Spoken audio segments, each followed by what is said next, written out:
So let's come back to our motivation of kindness towards others. Whether we share the same views or don't share the same views, sentient beings have still been kind to us. They still want to be happy.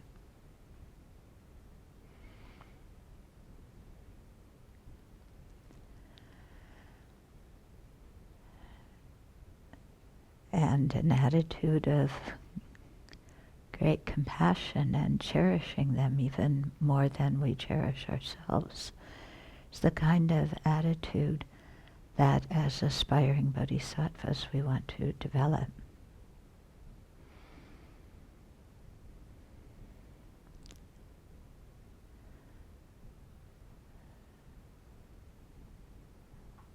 So let's generate that attitude and then listen to the teachings with it.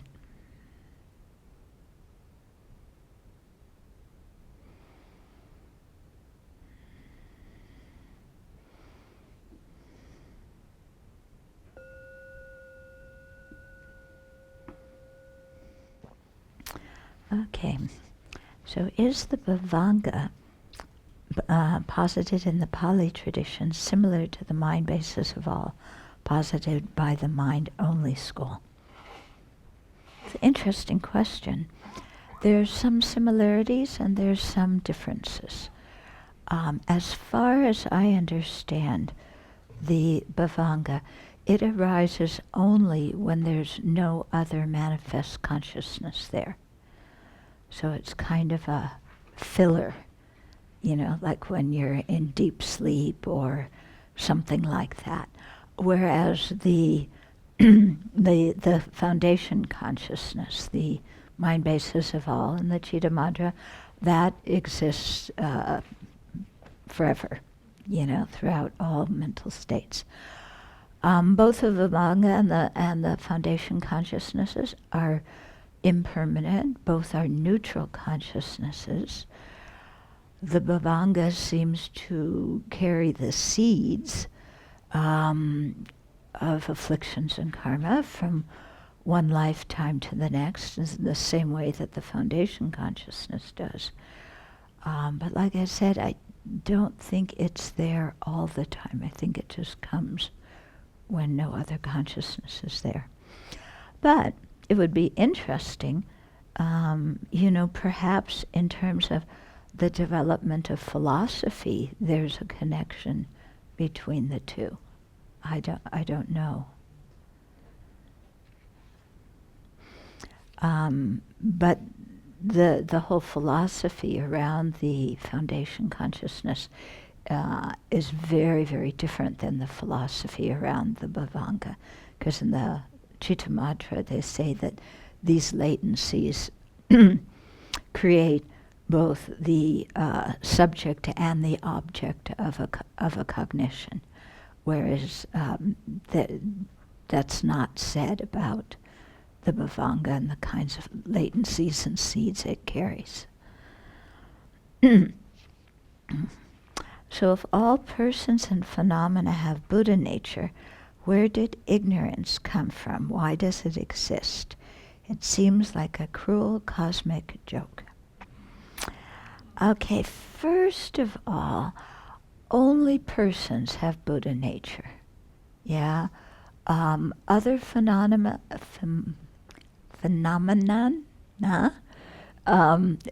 inanimate objects do not have the Buddha nature. Okay? So Buddha nature is a quality only of consciousnesses,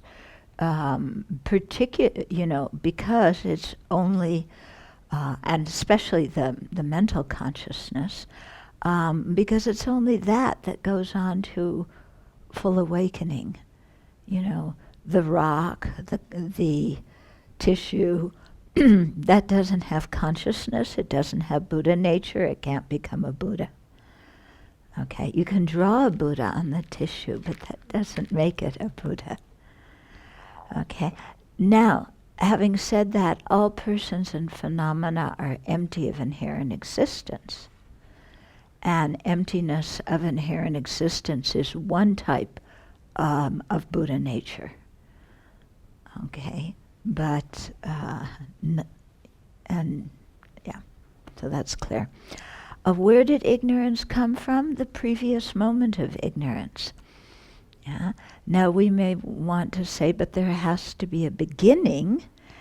And to that, all I can say is, why does there have to be a beginning? Yeah, it's kind of like the number line. Yeah, if you're at 0, you can go in the negative direction and the positive direction. Whichever direction you go in, you can always add one more. There's no beginning and there's no end. In the case of ignorance, there was no beginning, but there is an end for each individual's ignorance, because when our wisdom gets to the strength where it can counteract and obliterate the ignorance once and for all, then the continuity of the ignorance ceases. Okay, but there's no beginning to it. Is that okay for the people who ask the questions? Okay. So, next little bit is a bit tricky. So this is the flow of the links, or the interrelationship. And here again, we're talking from the Pali perspective. Okay. So Pali commentaries explain the 12 links in terms of 4 groups, each with 5 links. Okay. This clarifies the relationship of the 12 links and the different lifetimes in which they occur. In the following table, A, B, and C occur in sequence, with life B being the present life. Okay. So first, if we just look at the links, the second column, we have the links 1 through 12. Okay.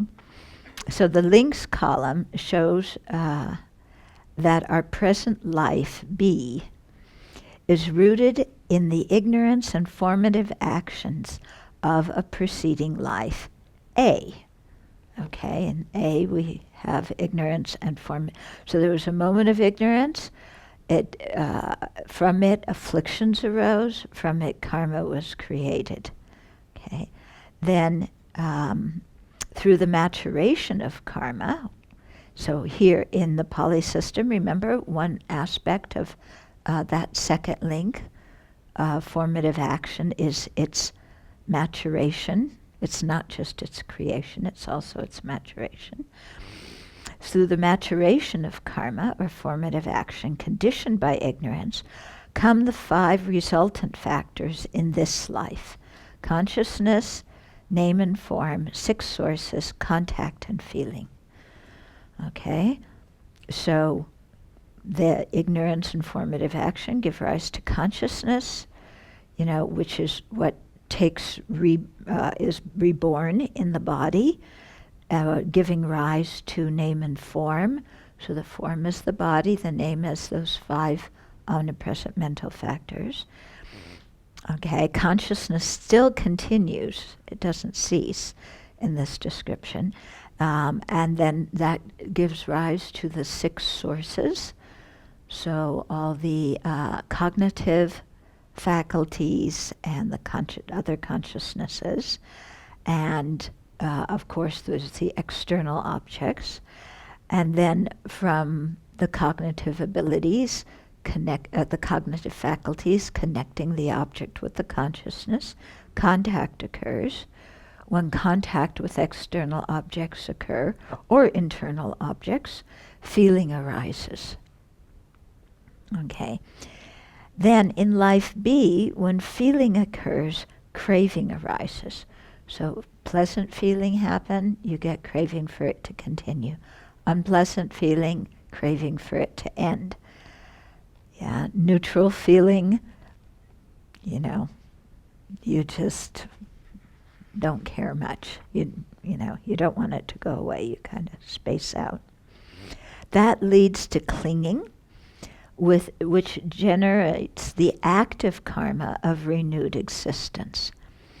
Okay, so these three are the force generating another rebirth. Okay, so if B, you have those,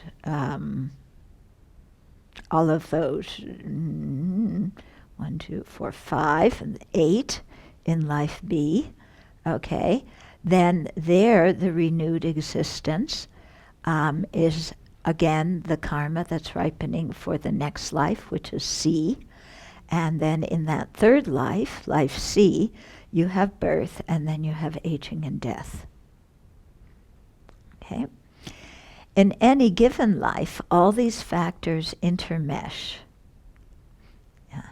So the Sanskrit explanation's a bit different here. So in every given life, all these factors intermesh. To understand how the 12 factors function in this life, we look at the last column with its 20 modes that fall into 4 groups of 5 each. It's interesting, in these 4 groups of 5, you don't see links 11 and 12, but I think they're subsumed in links 3 through 7. Okay.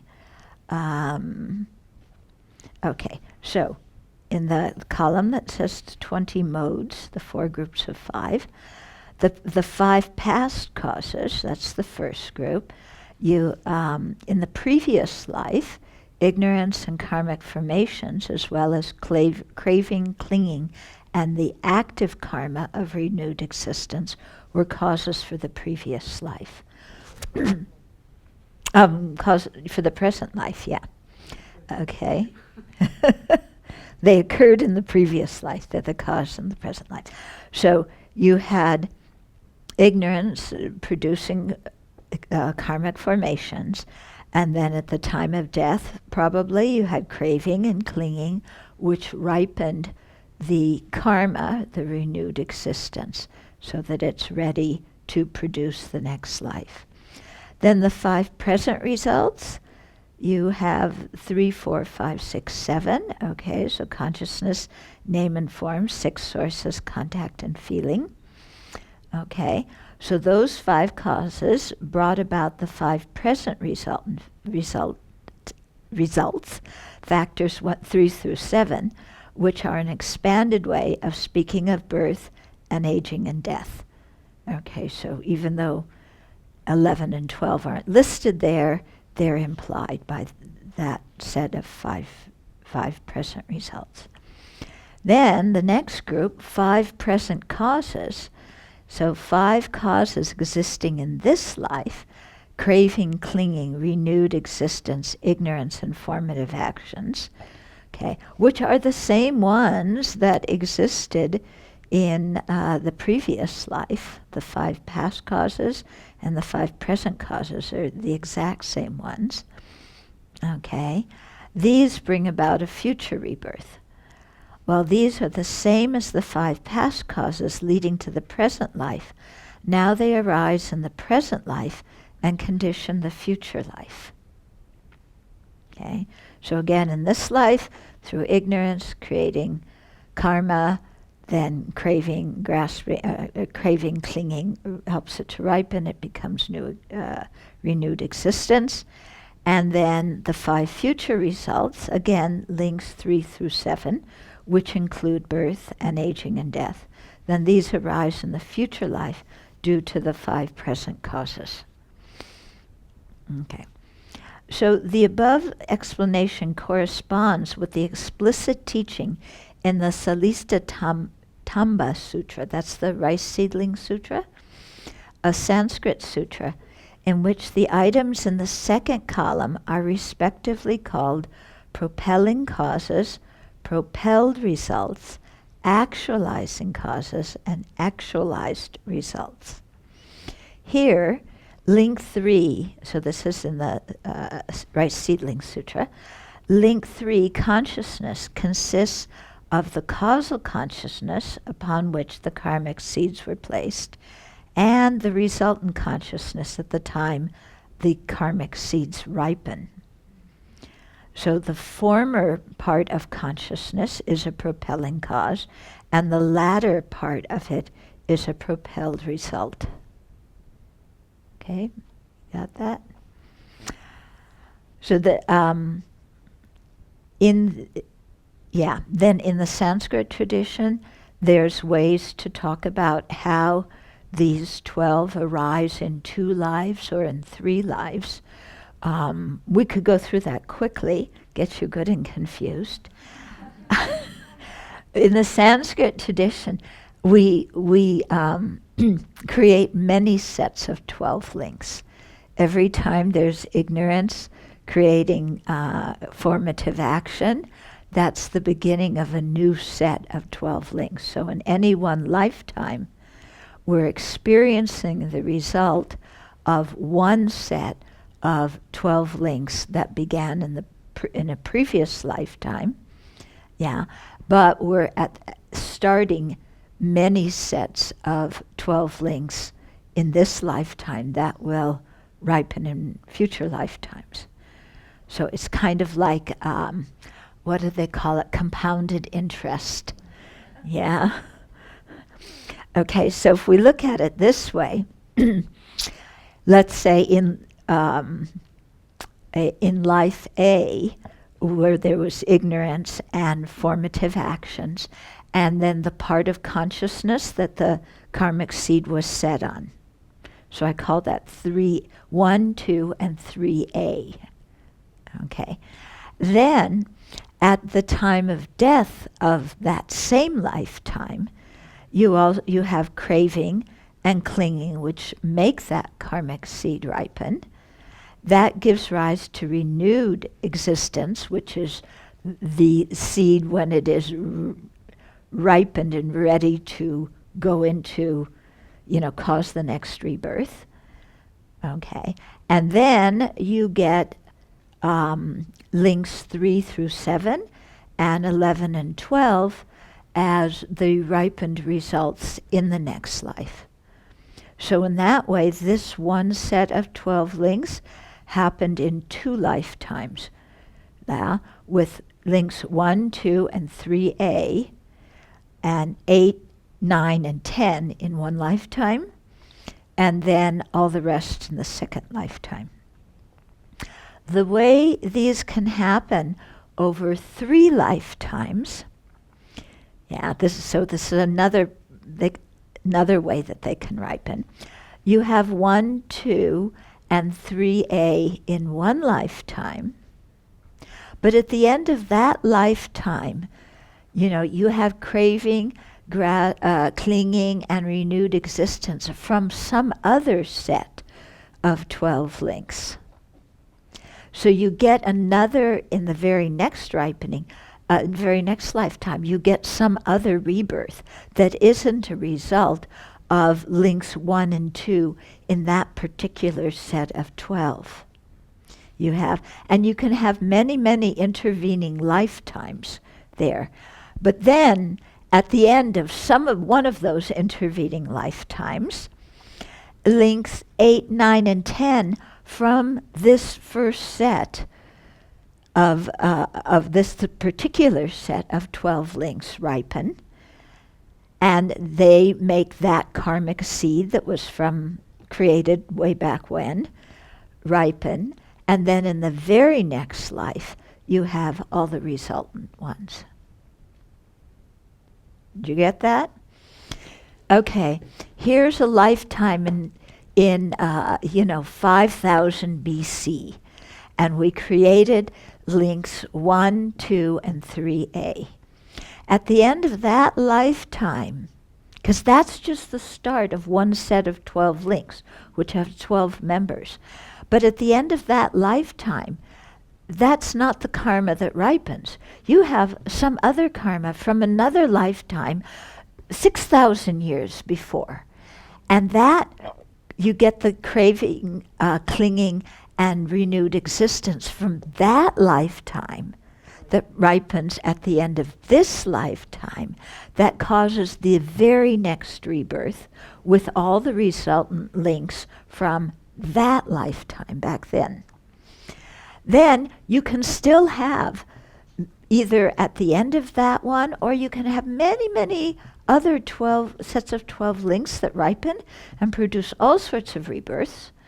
But at some point here, you know, if you were born in 1980, then in 1979, somehow, you know, the craving, clinging, and renewed existence that started 5,000 years ago, they ripen, and then they produce their results from that particular set of links. So 3 to 7, 11, and 12 from that set of 12 links.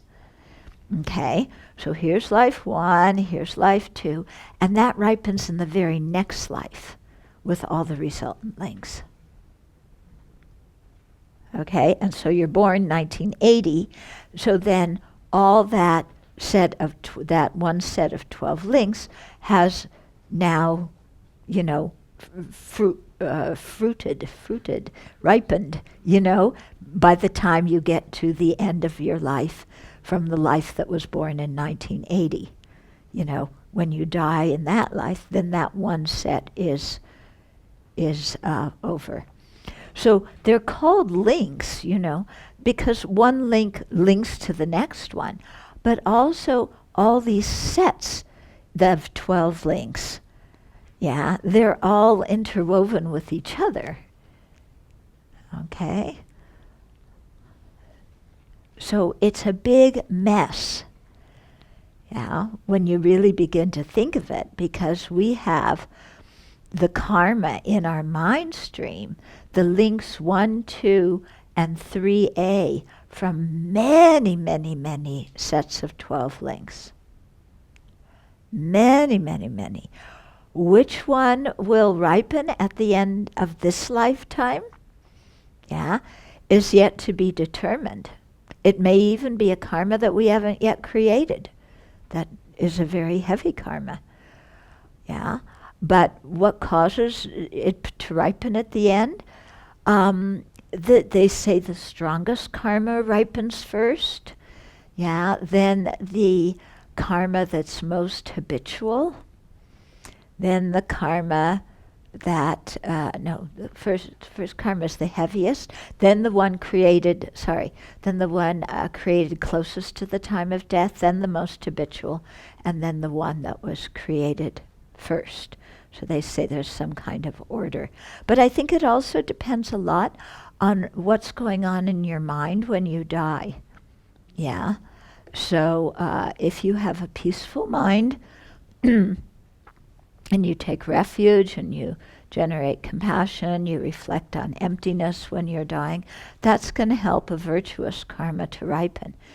If when you're dying, you know, you're furious at somebody else, yeah, because they hit you and that's what's making you die, or all of a sudden you think of a fight you had 50 years ago with somebody and you're still mad at them, then that arises at the time of death, and then that's going to make a negative karma ripen at that time. Okay? So this is a kind of a wake-up call.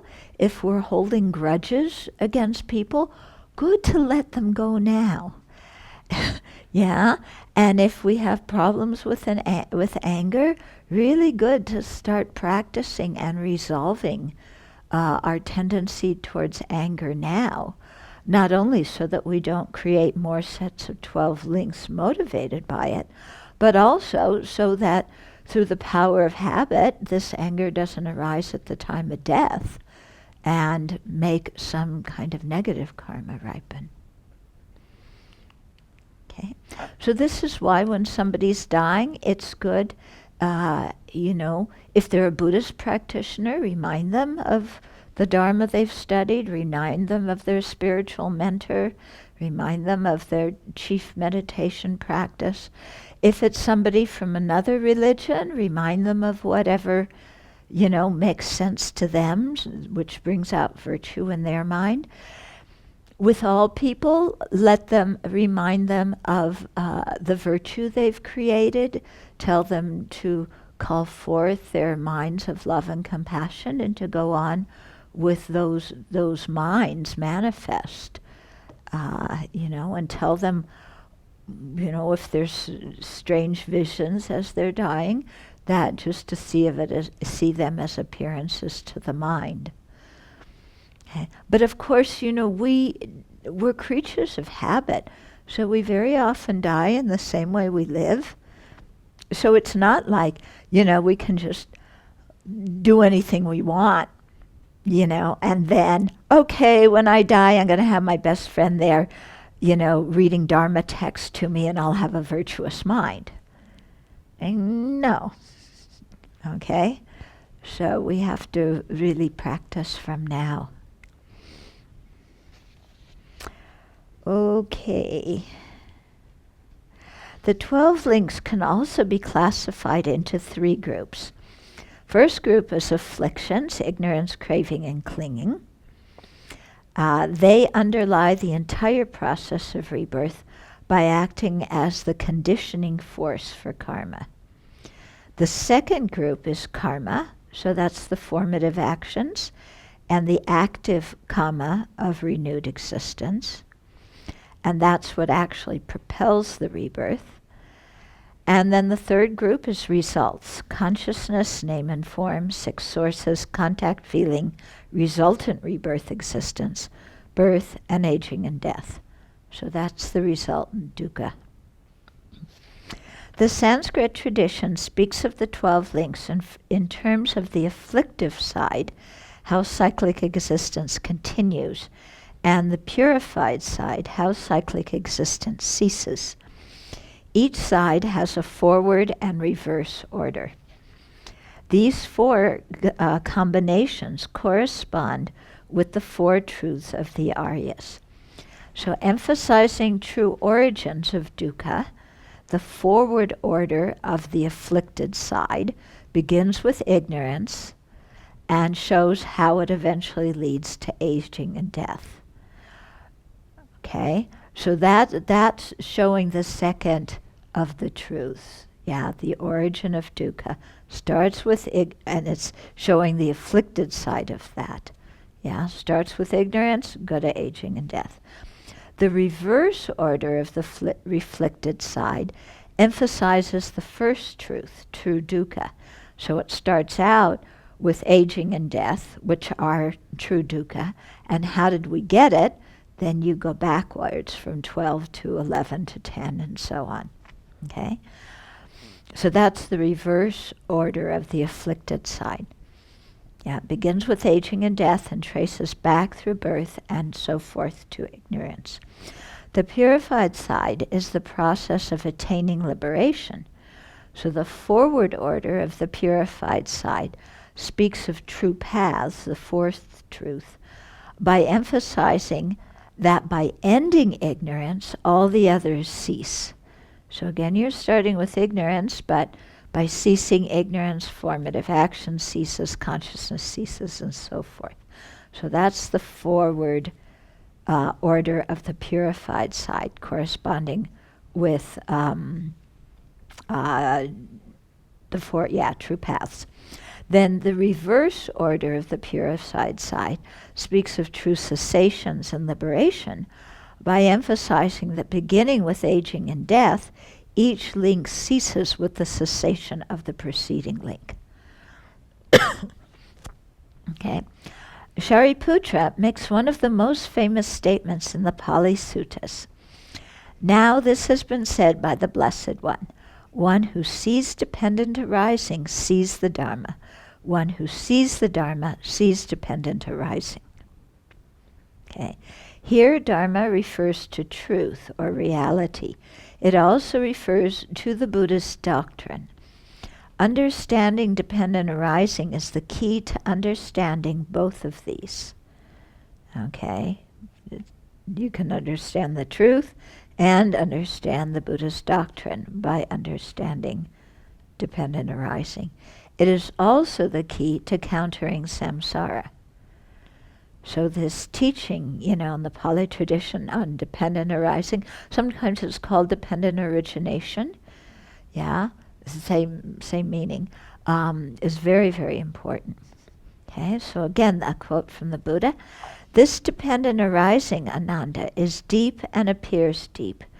Because of not understanding and penetrating this Dharma, Ananda, this generation has become like a tangled skin and does not pass beyond samsara with its planes of misery, unfortunate births, and lower realms. Okay. So in addition, that says it pretty clearly, if you don't understand that, you kind of keep on in samsara. In addition to the 12 links, the dependent evolution of samsara can be explained by dissecting an instance of cognition. So here is another way of talking about dependent arising and the rising of samsara that is different from the 12 links. So in dependence upon an intact cognitive faculty, let's say my eye cognitive faculty, an impinging object, so the color yellow, okay, both of these two are included in the form aggregate. So depending on those two, and attention to that object, the eye consciousness arises, so I see yellow. Okay, together with that eye consciousness seeing yellow are factors of all 5 aggregates. So the visual form, the eye faculty are form, feeling, discrimination are their own aggregates, mental factors from the volitional aggregate, factors aggregate, and the primary eye consciousness are all present. Yeah, that's another interesting way. You have all 5 aggregates present there in one cognition. This is another way in which the 5 aggregates come into being dependent on causes and conditions, not under their own power. When the conditions are not present, the aggregates do not arise, and dukkha is ceased. The Eightfold Noble Path that eradicates the origins of dukkha is also conditioned. Thus it can be practiced and cultivated. Developing the path will eradicate the origins of dukkha, leading us to the unconditioned nirvana and true peace. Okay? So when we talk about freedom, when we talk about peace, it really refers to nirvana. Okay? It's not referring to peace in society and legislated freedom. Okay? The real peace, the real freedom is inside us. Okay, then the next section, who circles in samsara? We talked about this a little bit yesterday too. So in a Pali Sutta, when a monk asks, for whom is there this aging and death? The Buddha responds that this is not a valid question because it presupposes a substantial self. Okay? So here again, the Buddha sees that the person who's asking the question already has a view of a substantial self. How is he going to answer that question of for whom is there aging and death when that person holds a wrong view to start with? So, okay, so that's why he says that's not a valid question.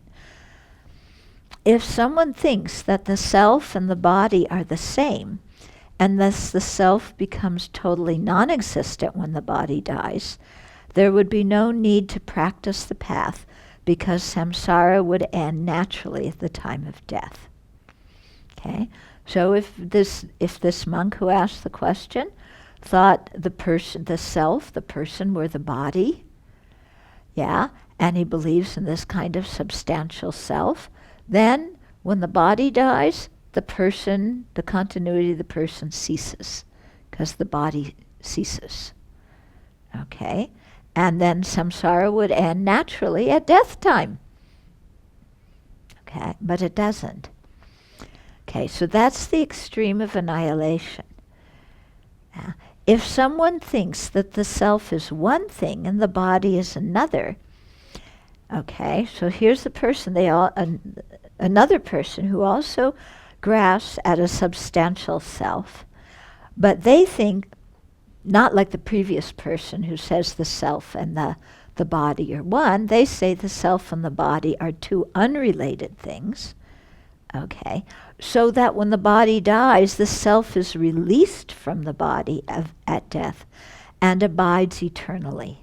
So there's some kind of soul that is now released at the time of death, and it abides eternally in heaven or wherever your belief system says it goes. Okay? So that person falls to the extreme of eternalism. If the self were permanent and eternal, the path would be unable to the path would be unable to put an end to samsara, because a permanent self could not change.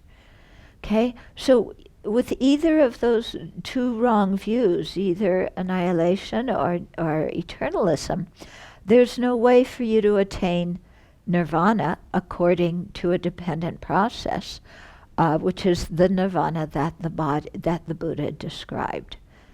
Okay, because in the first case, samsara would just cease by dying, because the consciousness would cease with the body. In the second case, you couldn't attain nirvana because this self is permanent, and such a permanent self, which is defiled, could never change. So practicing the path would be useless. Not only did the Buddha refute a substantial self that is born, ages, and dies, he also denied that the body, and by extension the other aggregates, belong to such a person. So he's refuting not only the view of the personal identity of I as I, but the view of the personal identity as mine, the owner. Okay? The body is not ours, because no independent person exists who possesses it.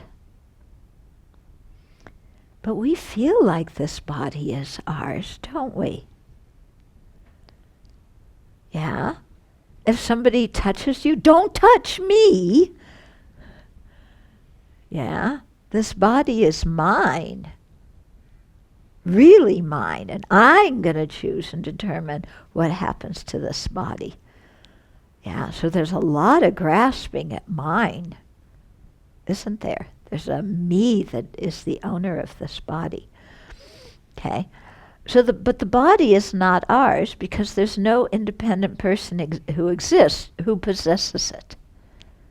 Yeah. When you look, who is the you that possesses this body? What are you going to point to as the person that possesses the body? Okay. The body doesn't belong to others, because there's no independent self of others either. Okay, so the body is just the body. That's all. Mm-hmm. But we go, but it's my body, and it's so important. But if you look, although here it says the body doesn't belong to others, from one perspective, the body does belong to others. The sperm and egg come from our parents, and the rest of the body comes from all the food we ate, and all that food comes from other people. So if we really look at it, this thing belongs to other people. It doesn't belong to us. There's nothing ours about it, except the mind that's habituated with thinking mine. So when we die, this mind comes really strong. Okay, the attachment to the body. Yeah. And so that can really take us for a loop. Okay.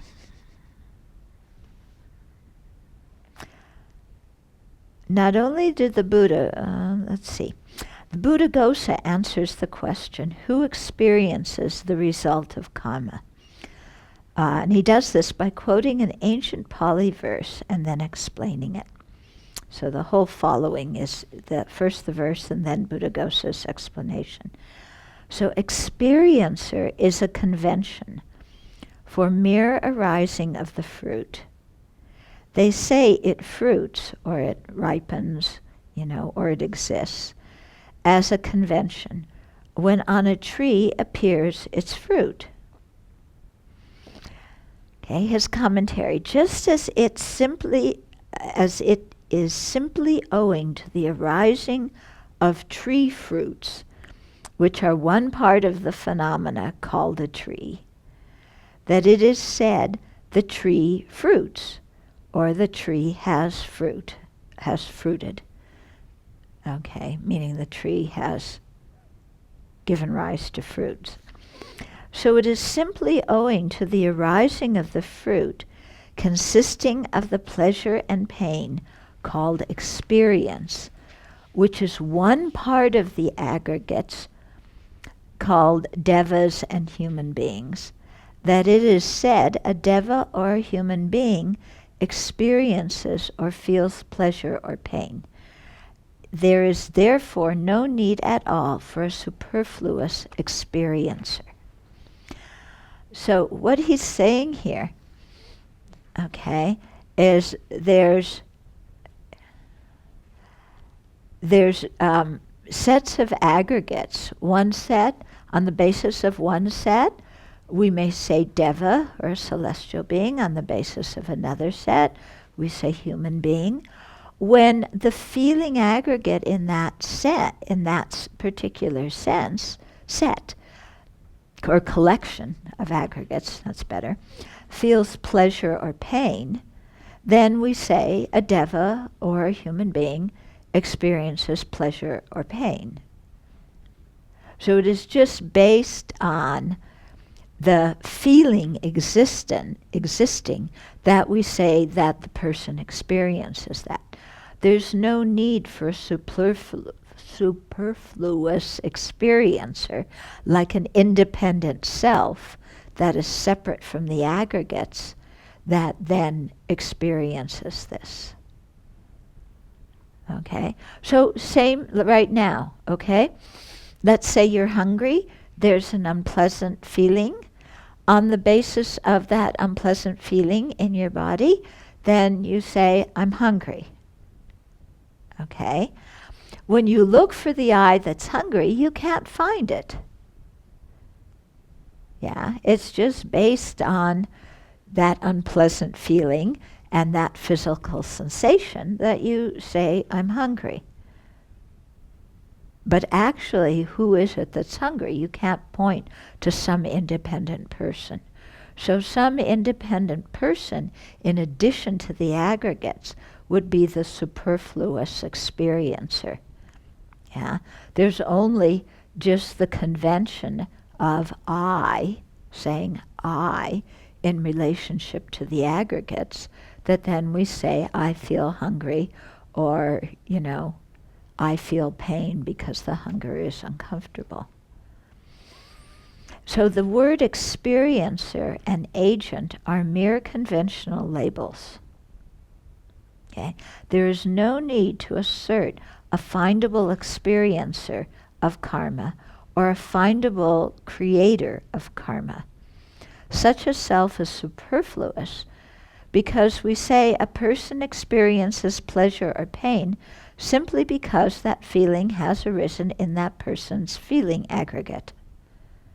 There's nothing aside from the feeling aggregate that experiences the pleasure or pain.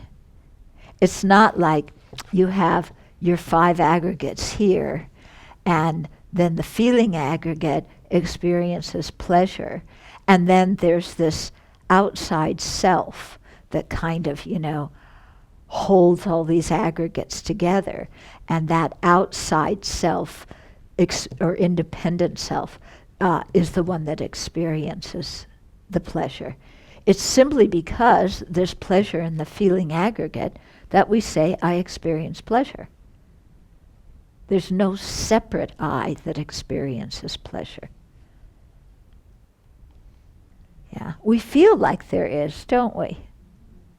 Yeah, we feel like there's some separate thing, but just look for it. Mm-hmm. Like when you get really mad, yeah, then stop and say, who's really mad? Or somebody insults you, then stop and say, who's the me that got insulted? Yeah? And just see what you can come up with. It feels like there's something there, but see if you can find it.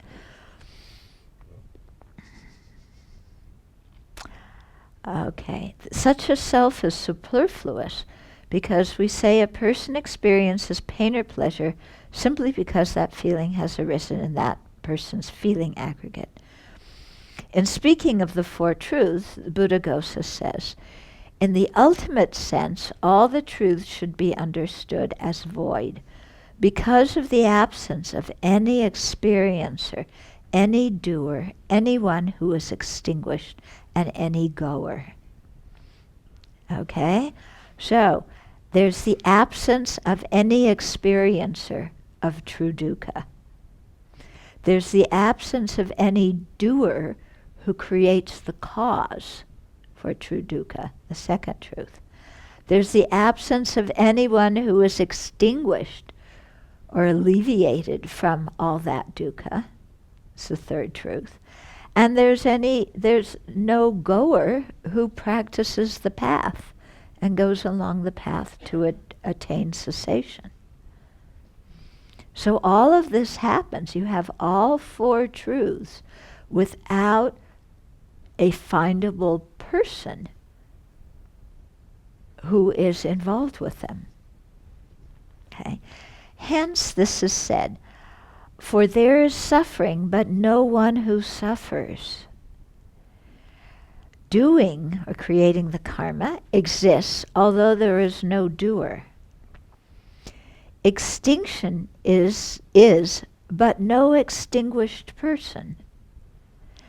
And although there is a path, there is no goer who goes along that path.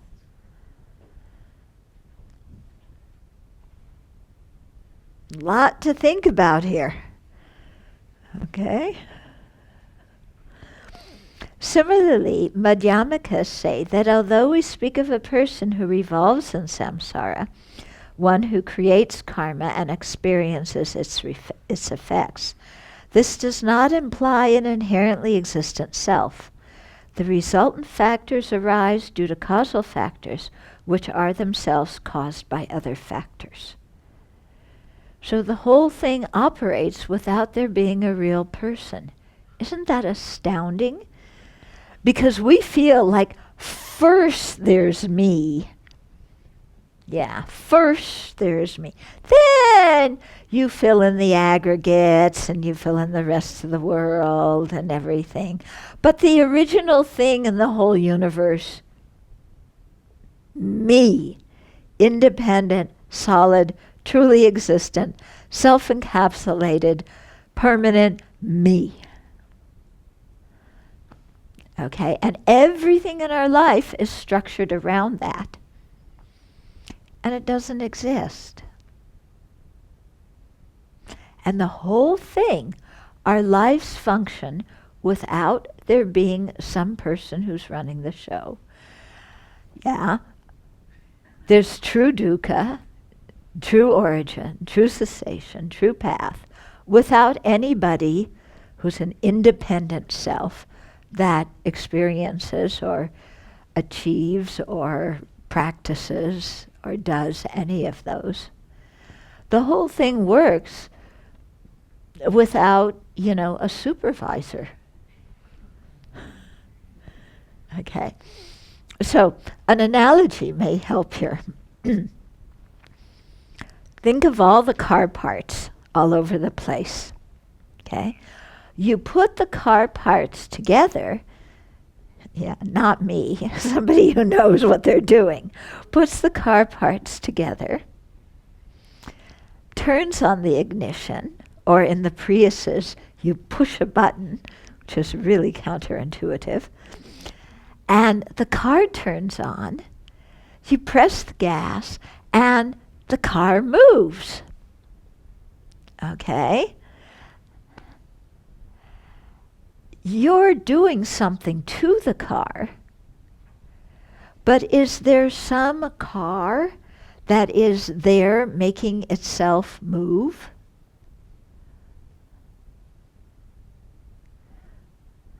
Yeah. Aside from you doing something to the car, you're not a car. Yeah. But the whole thing, that thing of all those different parts, it moves. How did that happen? Because none of the parts can move, and you can't sit in any of the parts and go along the street having it move if all the parts are alone. But when you put them together in a certain order and you think of it as a vehicle, then it can take you somewhere. Yeah? Kind of astounding, isn't it? How did that happen?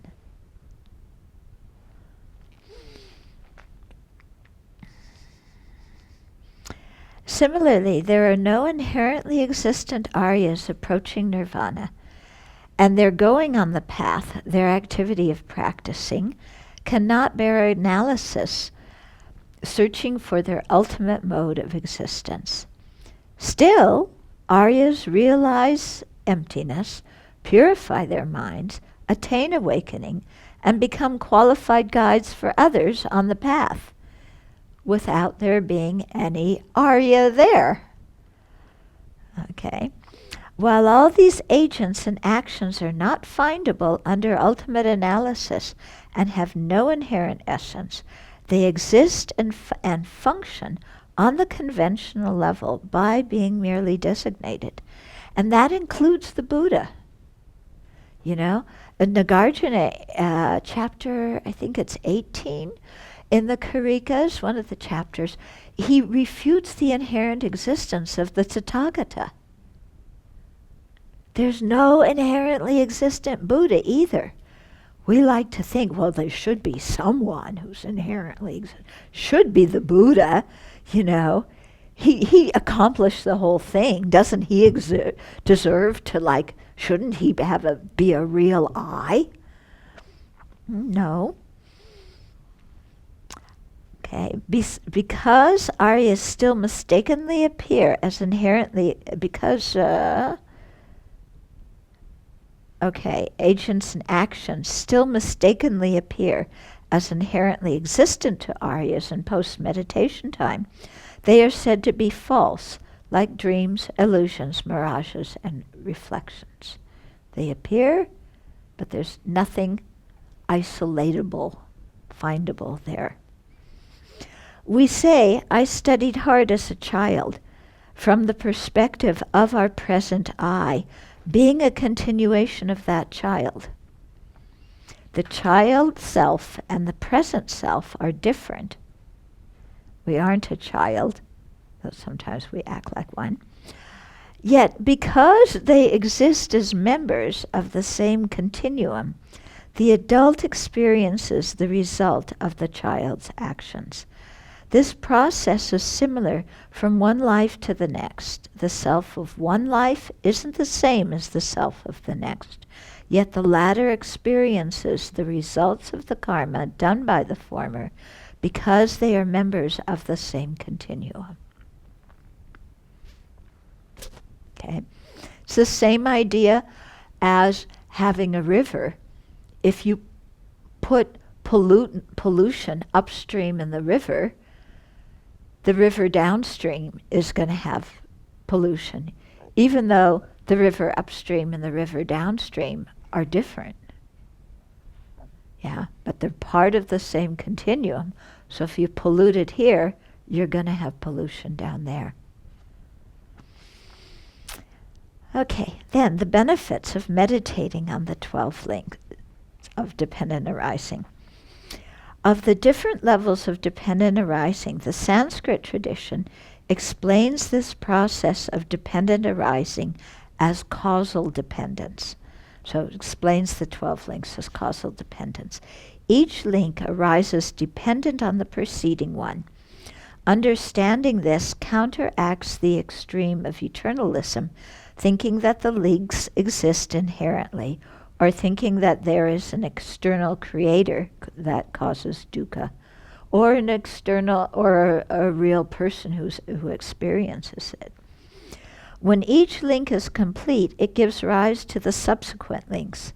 Understanding this eliminates the view of annihilation, thinking that things totally cease. Okay, so one link may cease, but it has a continuum. So it doesn't totally cease. Understanding causal dependence leads to insight into selflessness. We see there is no substantial person underlying the process of dependent arising, and there are no inherently existent persons or phenomena that are bound to samsara or liberated from it. Wow! There's no person who's bound to samsara. Yeah? We sure feel like there is. But there's no findable person that we can draw a line around and say, that is the person bound to samsara. And similarly, there's no findable person that attains liberation. And there's no findable liberation. And there's no findable samsara. Okay. When sometimes you find the expression samsara, the equality of samsara and nirvana, some people misunderstand that expression. They think it means, oh, samsara and nirvana are equal, so I can be deluded and it's still in the space of liberation. No. Yeah. Or, I can be liberated and still, enjoy all my sense pleasure deluxe and create negative karma with it, because samsara and nirvana are equal. They're one and the same. No. That's not the meaning of the phrase. When we say the equality of samsara and nirvana, we're talking about the ultimate nature. Okay? The ultimate nature of samsara is its emptiness. The ultimate nature of nirvana is its emptiness. The two are equal in that both lack any independent inherent essence. Okay? So ultimately, they're equal. Their ultimate natures are both emptiness. But conventionally, samsara and nirvana are very different. And you want to abandon one and attain the other. Okay? So we really need to make the difference, between conventional truths and ultimate truths. Yeah, they're different objects. They aren't the same thing.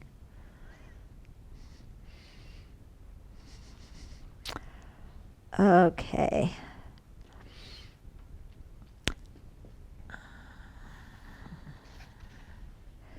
Yeah, so there's no inherently existent person or phenomena that are bound to samsara or liberated from it. Reflection on causal dependence clears away wrong views, such as believing our dukkha arises without causes, or is due to an external creator or a permanent cause, or even the other person. Yeah, the other person is a condition, but they aren't the principal cause. Identifying that ignorance and formative actions cause future lives eliminates the wrong view that everything ceases at death. We also realize, so that's an important view to eliminate, yeah? We also realize that our actions have an ethical dimension and influence our experience. So what we say, do, and think has its effects later on. They have an ethical dimension. So it really behooves us to be careful of what we say, think, and do, because it's going to bring results. Yeah. Seeing the variety of realms in samsara that we may be reborn into ceases the misconception that no other life forms exist. So if we're going to talk about true dukkha and taking rebirth in other realms, okay, then seeing the variety of different life forms, then we have to accept rebirth. Yeah, and the possibility of us getting born there due to causes that we create. Furthermore, we understand that all the causes of suffering exist within us. Therefore, relief from suffering must be accomplished within ourselves. We can't hire anybody else to do it. We can't plead anybody else to do it. We can't bribe anybody else to do it. Yeah, we have to do it ourselves. Contemplating each link individually accentuates its unsatisfactory nature. Seeing the beginningless, unsatisfactory nature of samsara stimulates strong renunciation and energizes us to make effort to terminate samsara. We ask ourselves, what sense does it make to crave worldly pleasures when attachment to them brings endless rebirth? That's a good question we ask ourselves as we take a bite of chocolate cake. Yeah? Because it's an intellectual understanding. It hasn't seeped into us yet.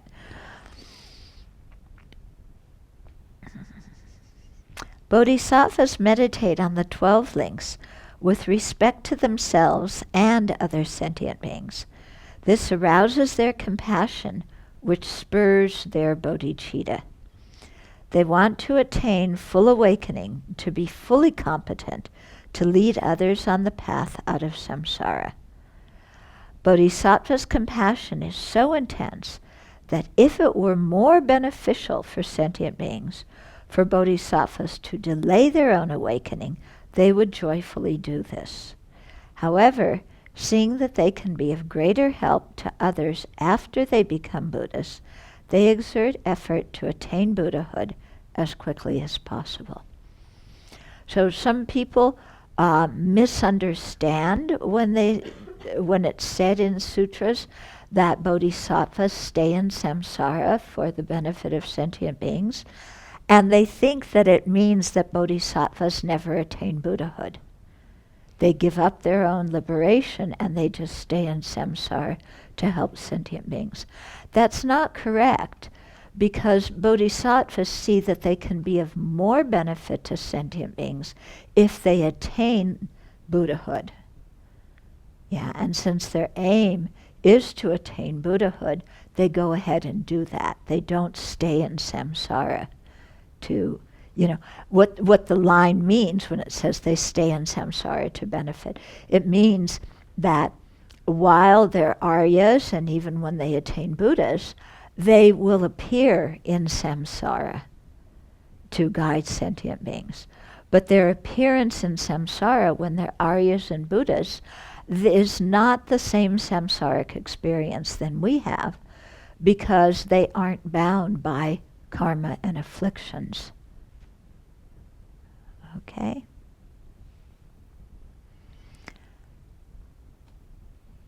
All set? Perfectly clear? I know that when you don't ask questions, you haven't understood much. Susan? Just a couple of questions, then I want to go on. So, I'm almost embarrassed to ask this, but I understand how to purify when I can remember, I do that today. I do Vajrasattva practice and really try to purify. But now I hear that we not only have some karma from the past, but that all these sets of 12 links are just bundled, snaking through, just massive, no end to them. So my question is there a way to purify? Sort of like, can you bundle karma? Yeah, okay. Okay. You can't remember, or do you have to do specific actions one by one? Okay. Okay, so how do you purify? The question is, how do you purify if you have all sorts of limitless beginnings of sets of 12 links? Yeah, and you can't even remember those lifetimes and all the obnoxious things we did in them that we have to purify. So how do we purify them? Yeah. So we don't have to, thank goodness, purify them one by one. Okay. First of all, what makes purification very strong is if we do it with a bodhicitta motivation. So if we're purifying and we're thinking, I want to purify so I can become a Buddha for the benefit of all sentient beings, then because you're working for countless sentient beings, your purification becomes very, very strong. It's not just, I want to purify so that, I can have delicious apple cobbler in my next life instead of dog food. It's you're doing it for a huge reason. So that makes the purification very strong, and it makes it widespread. Then also, when you do the 12 links, the prostrations to the 35 Buddhas, when you read the confession prayer, yeah, and it talks about, all the times I've done this, all the times I've done that, all the times I've done the other thing. So there you are bundling them together. So you can think, I'm purifying all my negative karma, or I want to purify all of it, when you do Vajrasattva or 35 Buddhas.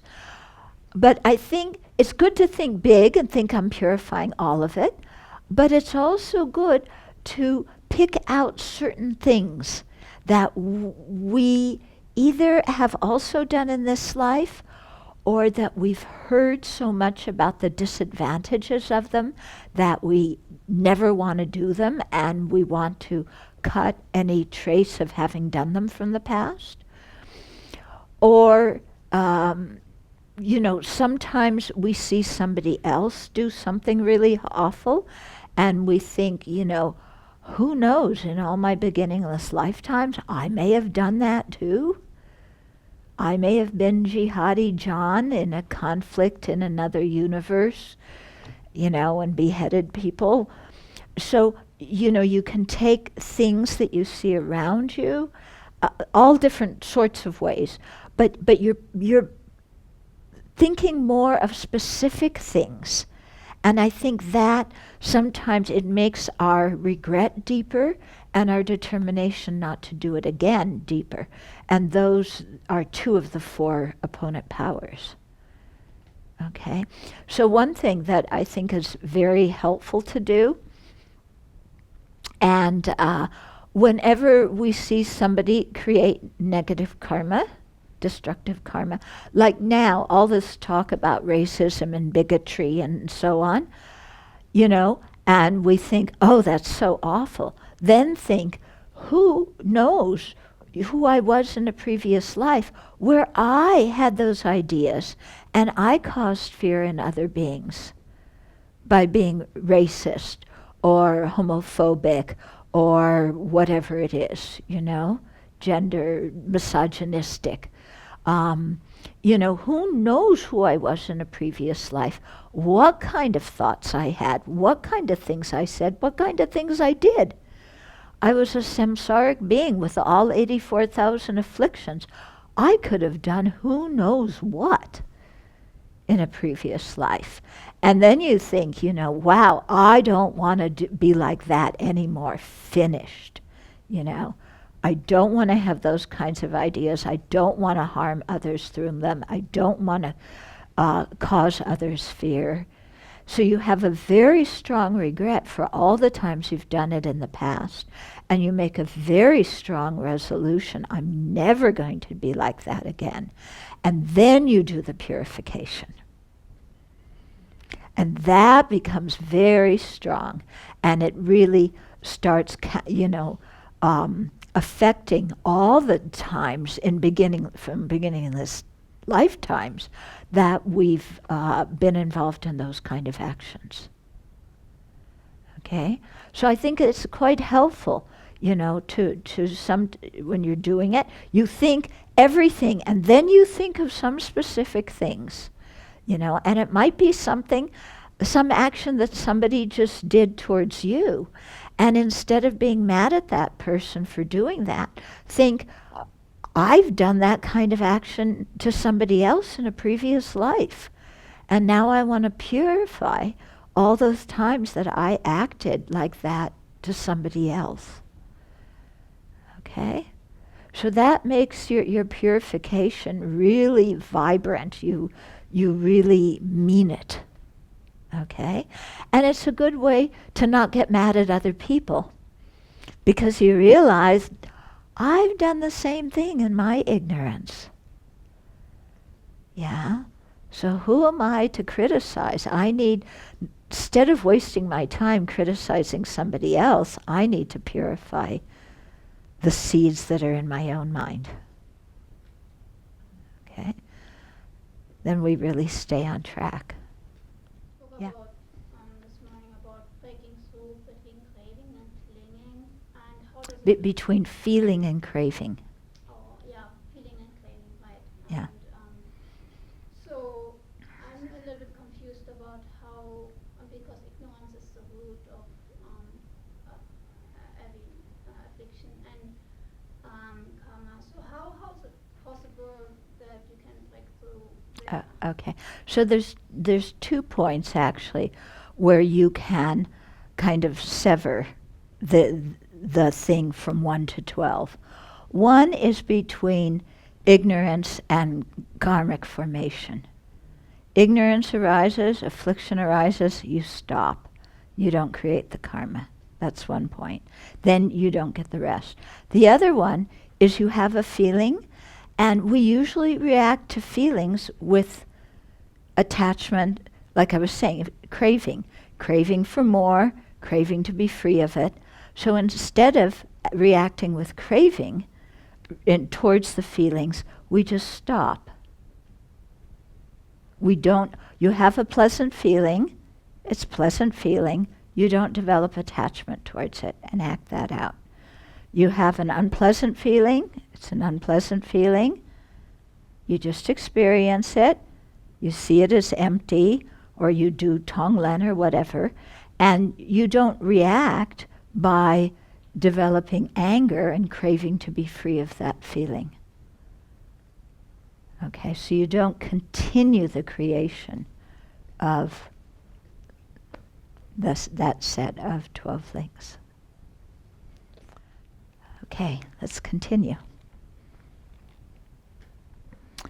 So the Sanskrit tradition, talking about levels of dependence. So the following sections discuss the unique prasangika Madhyamaka approach to dependent arising. Because all phenomena are dependent, they are empty of inherent existence. Because they arise dependent on other factors, they exist conventionally. Okay. So none of the other Buddhist tenet systems they all talk about dependent arising, but from the prasangika view, okay, Yeah. They say that the other systems still grasp at some inherent essence of things. Although it's very interesting when you're reading some of the things from the Pali tradition, it sounds very much like Madhyamaka. So we can't say. Different people can interpret different passages in different ways. Yeah. And not everybody in one tradition necessarily has the same view. Okay, so understanding this compatibility of dependent arising and emptiness, especially that karma and its results function, although they lack inherent existence, enables us to practice the path to liberation and full awakening. There are different ways of explaining and understanding dependent arising. Okay, so here we're starting with one way. Okay, so according to one presentation, arising through meeting refers to effects arising from causes. This is causal dependence and pertains only to impermanent things and is common to all Buddhist traditions. So all Buddhist philosophical traditions accept arising through meeting, meaning that the effects arise from causes. Okay. Then the second type of dependent arising would be existing in reliance. And this indicates that all phenomena depend on their parts. This applies to both permanent and impermanent phenomena. Okay, impermanent phenomena, you have the parts of the tissue, the parts of the table. Permanent phenomena, emptiness has parts, the emptiness of each individual object. Okay.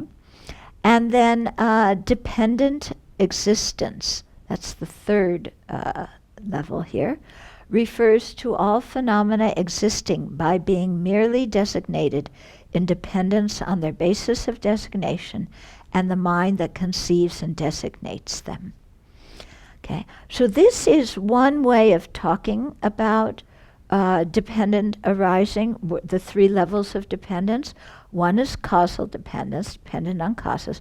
Second is dependent on parts. Third is dependent on designation by term and concept. Okay, and I think that interpretation comes from Jankhya, if I'm not mistaken.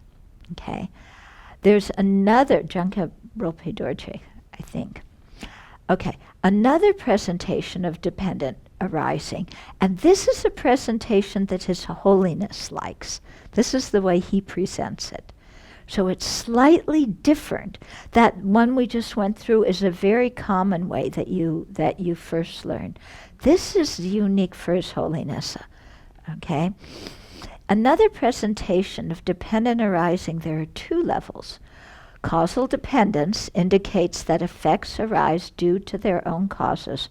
So that's the same as arising through meeting in the first thing. Okay. And then the second level is dependent designation. Now within dependent designation, it has two implications. Okay. The first one is mutual dependence. So mutual dependence is phenomena being posited in relationship to each other, long and short, near and far, you and me, high and low, okay? Samsara and nirvana. Ignorance and realization, okay? So things being posited in relationship to each other. And the other implication is mere dependent designation, and that refers to phenomena existing as mere name or mere designation. So mere name does not mean things are just words or sounds. That clearly is not a case. Okay, you are not just a sound or a word. Okay, you're a human being with feelings. Yeah.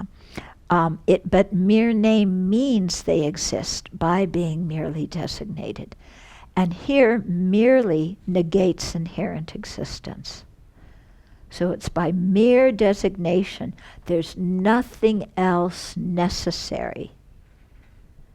like some superfluous inherent existence or something that is needed to make that object exist. In both presentations, the arising independent arising is not limited to arising due to causes and conditions, but extends to other factors contributing to phenomena's existence. Okay, so when we hear the term dependent arising, sometimes we think, oh, arising, that means effects arising from causes. So the term dependent arising only refers to causal dependence. It doesn't refer to anything else. Other permanent things are not dependent arising. That's incorrect. Okay? What he's saying here is that the arising in the term dependent arising is not just limited to causal dependence, but it extends to other factors contributing to a phenomenon's existence. Also, in both presentations, the earlier levels of dependent arising are in general easier to understand than the latter, and serve as a foundation to understand the latter ones. Okay, so it's going to be easier to understand causal dependence than dependence on parts, and that's easier to understand than dependence on dependent designation. Although I don't know, for me personally, sometimes it seems like causal things arising dependent on parts seems easier sometimes. You know, really thinking that things depend on causes. I know that intellectually, but really thinking of that when I look at something, you know, I don't always think of that. Yet thinking that something depends on parts, you know, maybe because, you know, the way in our educational system, we learned about atoms and molecules and everything having parts when we were really young. What do you think? What's your experience? That you think parts? Yeah, so it's huh? Because you can see parts. Yeah, you can see parts. Yeah. And you know, and science points that out to us. We can see the parts, we can keep dividing things. Yeah. Okay, focusing on the second presentation, so now His Holiness's presentation, let's look at these levels of dependent arising in more depth. So, this goes on for a while. Maybe we will just do causal dependence and then save the rest for tomorrow. Because causal dependence already, when you really think about it, it really changes how you look at things. Yeah? Because right now, like I look out, and there you are. There you are these people just sitting there. If I really think of all the causes that came behind getting each person and then getting all of us together, so many causes. So many causes, so complicated. Yeah? Because each of us is, you know, happens to be the present momentary blip of a result of like who knows how many causes and conditions.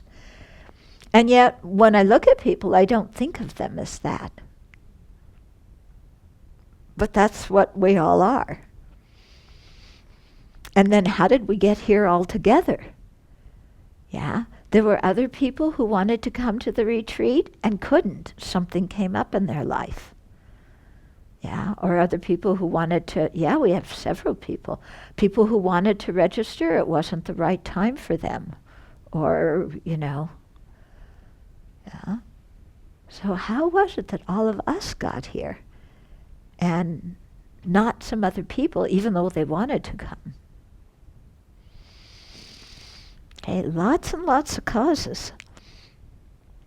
Dependence on causes and conditions is the meaning of dependent arising presented in both the Pali and Sanskrit canons and practiced in the Shravaka, Pratyeka Buddha, and Bodhisattva vehicles. This is the meaning explored above in the 12 links of dependent arising. Because causal dependence is a fact, holding things to exist with an inherent nature is untenable. If things existed inherently or independently, they could not arise due to causes and conditions.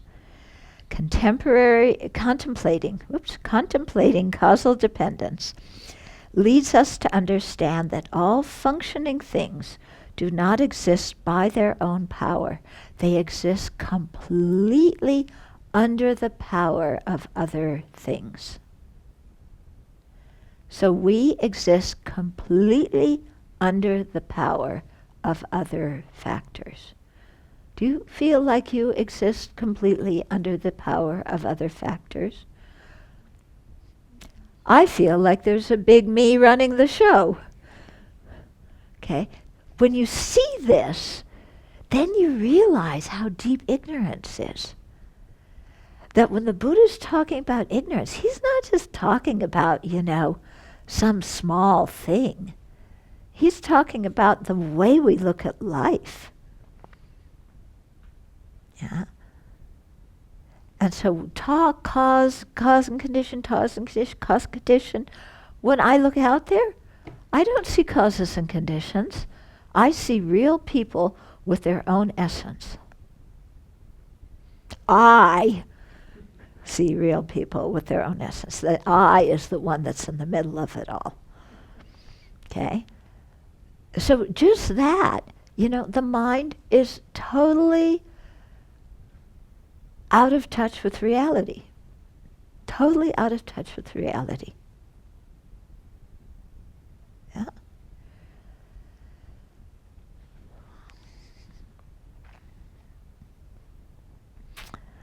Because causal dependence is a fact, holding things to exist with an inherent nature is untenable.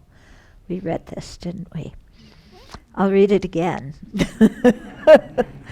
If things existed inherently or independently, they could not arise due to causes and conditions. Contemplating causal dependence leads us to understand that all functioning things do not exist by their own power.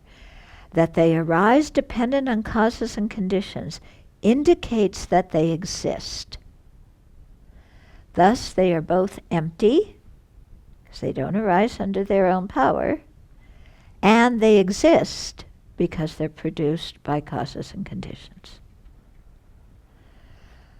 Okay. I love that line by Geshe Dado who said, impermanent phenomena exist at the mercy of their causes. Yeah. Things exist at the mercy of their causes and conditions, yeah? And, that just shows us the importance of purifying, yeah? Because we are at the mercy of the karma that we've created if we don't purify it. Yeah. And it also shows us why we need to practice and create merit so that we can be at the mercy of at least a little bit of virtue in there. Okay. And why we need to eventually get out of samsara so that we're not at the mercy of any of this, because it all makes us continually rotate, cycle in samsara. Yeah. Even the most likely thing, for example, as a monastic holding precepts like not wearing perfume or something, you might think, a bit of perfume, how can that have an effect? But even, I think when you really think about it, it can have a big effect because it can lead to some kind of anger in future lives that were party to a much worse experience. Okay. So you're talking about for monastics the necessity to keep the precepts very well. And you gave the example of wearing perfume. That could lead us to, how would it lead to having anger in a future life? Yeah. For example, somebody points out, you're smelling like you have perfume on, and you deny it. And then you get angry because somebody pointed it out to you, and yeah, so. Oh, yeah, okay. So you're breaking a precept. One of your Dharma brothers and sisters points that out to you. You deny it, even though you know you're doing it and they know you're doing it. And then you get angry at them. Brilliant.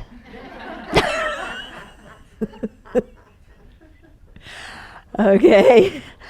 That happens in this life. Forget about future lives. In this life, that happens.